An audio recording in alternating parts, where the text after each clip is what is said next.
Hi everyone, welcome back to Bible in a Year. My name is Natalie and we are reading the Bible cover to cover this year. We are on day 26 and I am so glad you're here. I hope you're having a fantastic day today. We are going to be reading Genesis 27 and then Esther 7 and then we'll read Luke 12, but we're only reading verses 35 through 59 today. And then we'll close it out with Psalm 20. So let's get started. We're going to read it about Jacob and Esau, two brothers. Genesis 27. When Isaac was old and his eyes were dim so that he could not see, he called Esau, his elder son, and said to him, "My son?" He said to him, "Here I am." He said, "See now, I am old. I don't know the day of my death. Now therefore, please take your weapons, your quiver, and your bow, and go out to the field and get me venison.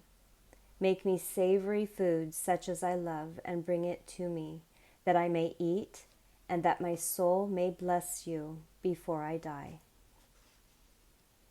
Rebekah heard when Isaac spoke to Esau, his son. Esau went to the field to hunt for venison and to bring it. Rebekah spoke to Jacob, her son, saying, "Behold, I heard your father speak to Esau, your brother, saying, 'Bring me venison, and make me savory food that I may eat, and bless you before Yahweh, before my death.' Now therefore, my son, obey my voice according to that which I command you. Go now to the flock and get me 2 good goats from there.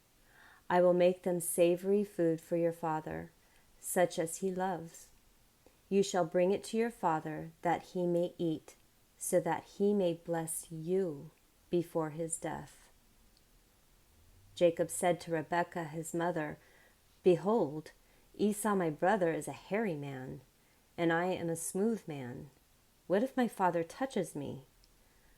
I will seem to him as a deceiver, and I would bring a curse on myself and not a blessing."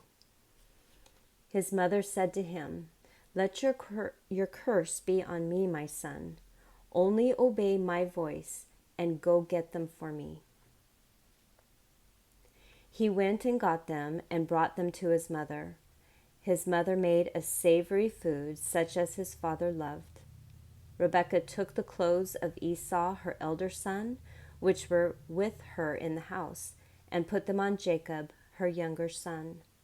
She put the skins of the young goats on his hands and on the smooth of his neck. She gave the savory food and the bread which she had prepared into the hand of her son Jacob. He came to his father and said, "My father?" He said, "Here I am. Who are you, my son?" Jacob said to his father, "I am Esau, your firstborn. I have done what you asked me to do. Please arise, sit and eat of my venison, that your soul may bless me." Isaac said to his son, "How is it that you have found it so quickly, my son?" He said, "Because Yahweh your God gave me success." Isaac said to Jacob, "Please come near, that I may feel you, my son, whether you are really my son Esau or not." Jacob went near to Isaac his father. He felt him and said, "The voice is Jacob's voice, but the hands are the hands of Esau." He didn't recognize him because his hands were hairy like his brother Esau's hands. So he blessed him. He said, "Are you really my son Esau?" He said, "I am." He said, "Bring it near to me, and I will eat of my son's venison, that my soul may bless you." He brought it near to him, and he ate. He brought him wine, and he drank. His father Isaac said to him, "Come near now, and kiss me, my son." He came near and kissed him. He smelled the smell of his clothing and blessed him and said, "Behold, the smell of my son is as the smell of a field which Yahweh has blessed. God give you the dew of the sky, of the fatness of the earth, and plenty of grain and new wine. Let peoples serve you, and nations bow down to you. Be Lord over your brothers. Let your mother's sons bow down to you. Cursed be everyone who curses you. Blessed be everyone who blesses you. As soon as Isaac had finished blessing Jacob, and Jacob had just gone out from the presence of Isaac his father, Esau his brother came in from his hunting. He also made savory food and brought it to his father. He said to his father, "Let my father arise and eat of his son's venison, that your soul may bless me." Isaac his father said to him, "Who are you?" He said, "I am your son, your firstborn, Esau." Isaac trembled violently and said, "Who then is he who has taken venison and brought it to me? And I have eaten of all before you came, and I have blessed him. Yes, he will be blessed." When Esau heard the words of his father, he cried with an exceedingly great and bitter cry, and said to his father, "Bless me, even me also, my father." He said, "Your brother came with deceit and has taken away your blessing." He said, "Isn't he rightly named Jacob? For he has supplanted me these 2 times. He took away my birthright. See, now he has taken away my blessing." He said, "Haven't you reserved a blessing for me?" Isaac answered Esau, "Behold, I have made him your lord, and all his brothers I have given to him for servants. I have sustained him with grain and new wine. What then will I do for you, my son?" Esau said to his father, "Do you have just one blessing, my father? Bless me, even me also, my father." Esau lifted up his voice and wept. Isaac his father answered him, "Behold, your dwelling will be of the fatness of the earth, and the dew of the sky from above. You will live by your sword, and you will serve your brother. It will happen when you break loose that you will shake his yoke from off your neck." Esau hated Jacob because of the blessing with which his father blessed him. Esau said in his heart, "The days of mourning for my father are at hand. Then I will kill my brother Jacob." The words of Esau, her elder son, were told to Rebekah. She sent and called Jacob, her younger son, and said to him, "Behold, your brother Esau comforts himself about you by planning to kill you. Now therefore, my son, obey my voice. Arise, flee to Laban, my brother, in Haran. Stay with him a few days until your brother's fury turns away, until your brother's anger turns away from you, and he forgets what you have done to him. Then I will send and get you from there. Why should I be bereaved of you both in one day?" Rebekah said to Isaac, "I am weary of my life because of the daughters of Heth. If Jacob takes a wife of the daughters of Heth, such as these, of the daughters of the land, what good will my life do me?" Lots and lots of drama there. I don't know. I don't think Esau's going to forget what Jacob did. I think that's pretty much embedded. All right. Now we're moving on to Esther7. So the king and Haman came to banquet with Esther the queen. The king said again to Esther on the 2nd day at the banquet of wine, "What is your petition, Queen Esther?" it shall be granted to you. What is your request? Even to the half of the kingdom it shall be performed. Then Esther the queen answered, If I have found favor in your sight, O king, and if it pleases the king, let my life be given me at my petition, and my people at my request. For we are sold, I and my people, to be destroyed, to be slain, and to perish. But if we had been sold for male and female slaves, I would have held my peace, although the adversary could not have compensated for the king's loss. Then King Ahasuerus said to Esther the queen, Who is he, and where is he who has dared presume in his heart to do so? Esther said, An adversary and an enemy, even this wicked Haman. Then Haman was afraid before the king and the queen. The king arose in his wrath from the banquet of wine and went into the palace garden. Haman stood up to make request for his life to Esther the queen, for he saw that there was evil determined against him by the king. Then the king returned out of the palace garden into the place of the banquet of wine, and Haman had fallen on the couch where Esther was. Then the king said, Will he even assault the queen in front of me in my house? As the word went out of the king's mouth, they covered Haman's face. Then Harbonah, one of the eunuchs who was with the king, said, Behold, the gallows 50 cubits high, which Haman has made for Mordecai, who spoke good for the king, is standing at Haman's house. The king said, Hang him on it. So they hanged Haman on the gallows that he had prepared for Mordecai. Then the king's wrath was pacified.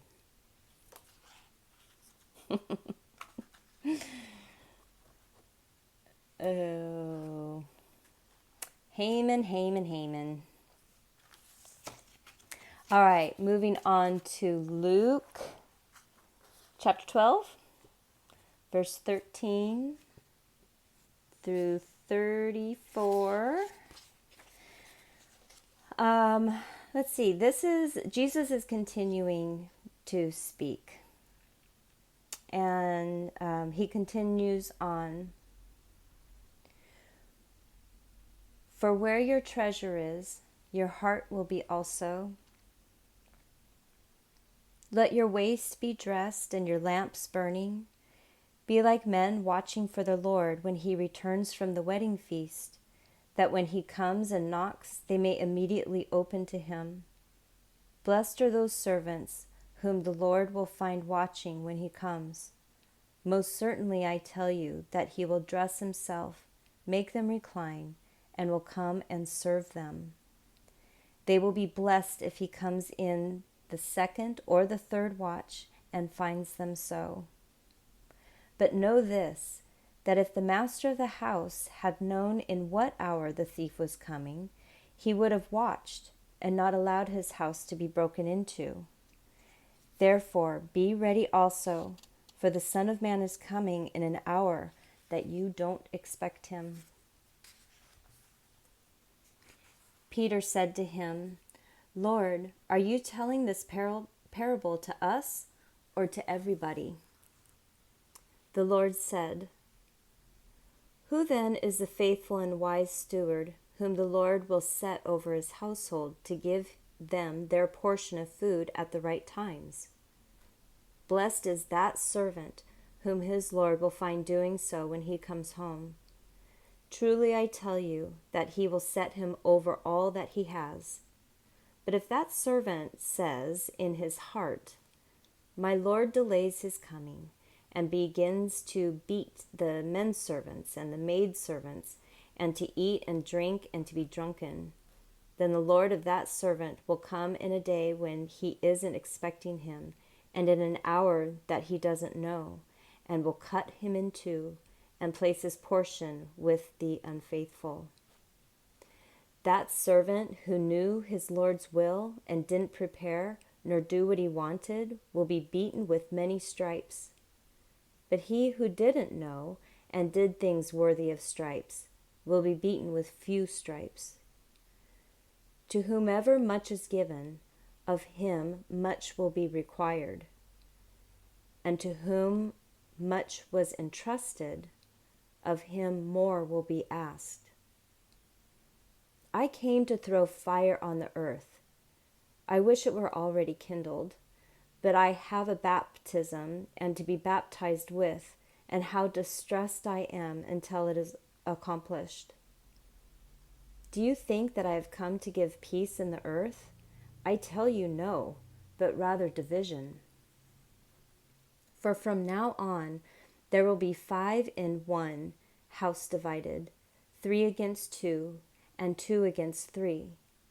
They will be divided, father against son, and son against father, mother against daughter, and daughter against her mother, mother-in-law against her daughter-in-law, and daughter-in-law against her mother-in-law. He said to the multitudes also, when you see a cloud rising from the west, immediately you say, a shower is coming, and so it happens. When a south wind blows, you say, there will be a scorching heat, and it happens. You hypocrites! You know how to interpret the appearance of the earth and the sky, but how is it that you don't interpret this time? Why don't you judge for yourselves what is right? For when you are going with your adversary before the magistrate, try diligently on the way to be released from him, lest perhaps he drag you to the judge, and the judge deliver you to the officer, and the officer throw you into prison. I tell you, you will by no means get out of there until you have paid the very last penny.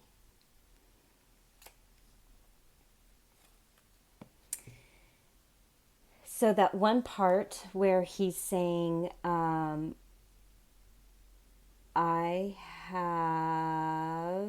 tell you no, but I have come for division. I have, for many, many videos, been saying Jesus has come for the new covenant. He has come to rid ourselves of the Old Testament law, the law of Moses, and he is the new covenant. And then right here, he says he's come for division. And the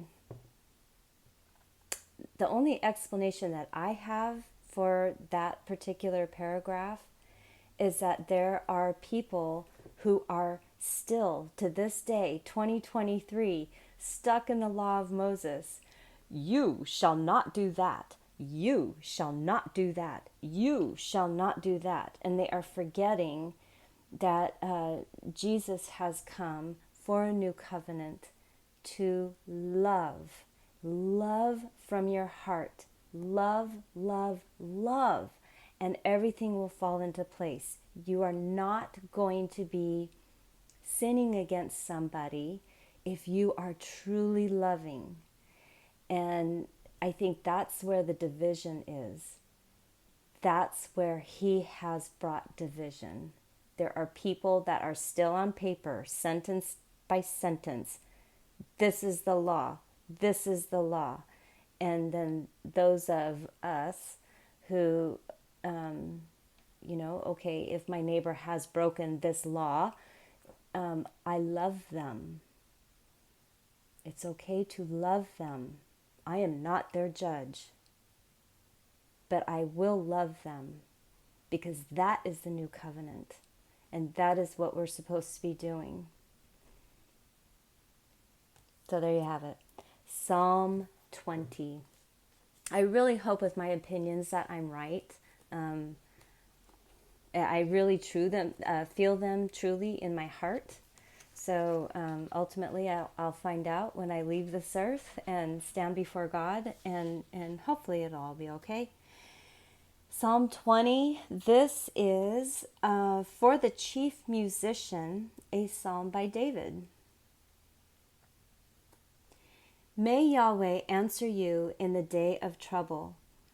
May the name of God of Jacob set you up on high. Send you help from the sanctuary. Grant you support from Zion. Remember all your offerings and accept your burnt sacrifice. May he grant your heart's desire and fulfill all your counsel. We will triumph in your salvation. In the name of our God, we will set up our banners. May Yahweh grant all your requests. Now I know that Yahweh saves his anointed. He will answer him from his holy heaven with the saving strength of his right hand. Some trust in chariots and some in horses, but we trust in the name of Yahweh our God. They are bowed down and fallen, but we rise up and stand upright. Save Yahweh. Let the King answer us when we call.